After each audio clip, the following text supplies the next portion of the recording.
السلام عليكم ورحمة الله وبركاته. كيفكم حبيباتي؟ الله يسعدكم يا رب إن شاء الله. اليوم إن شاء الله حيكون عندنا فوائد من المطبخ نفسه، من مطبخي. الأشياء دي كلها تنفع للكلى. كلنا بنشتكي سبحان الله من حرقان البول، من أملاح في البول. هذه كلها سبحان الله تطرد الأملاح من الجسم، وطيبة جدا للكلى. هي عبارة عن شعير، شمر، يانسون، وسكر النبات.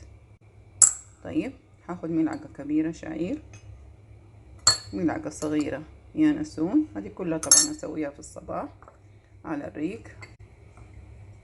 أحطها بالموية الحارة عليه، أخليه 10 دقايق، وبعدين أشربها على الريق.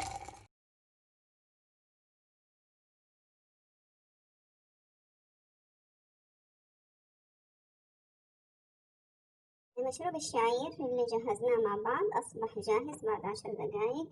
هستعمله وأشربه، جدا رائع. بعده أصلا سبحان الله على طول تحس براحة، يخرج كل الفضلات الأملاح اللي موجودة في الجسم عن طريق البول. الرسول صلى الله عليه وسلم يعني كان يأكل الخبز من الشعير، والشعير جدا مفيد سبحان الله، جدا مفيد للجهاز الهضمي، للكلى، لكل شيء للجسم سبحان الله، يروق المزاج. حتى كان أفضل مشروب عنده التلبينة، عبارة عن شعير وحليب ويحلى بالعسل، فكان يعني من أفضل المشروبات وأروعها صراحة. يعني الشعير وخاصة تخليه كده طازة. وطبعا هو الشعير ممكن إن أنا أجيبه من عند العطار بحباته وأطحنه، يعني أحمص تحميصة بسيطة وأطحنه زي البن. وممكن أشتريه خلاص من عند العطار، بيكون جاهز زي كده مكتوب عليه قهوة الشعير، يعني جاهز نظيف ومعلب، وأستعمله برضو على طول، ما يحتاج إن أنا أحمص أو حاجة زي كده أو أنظف أو شيء.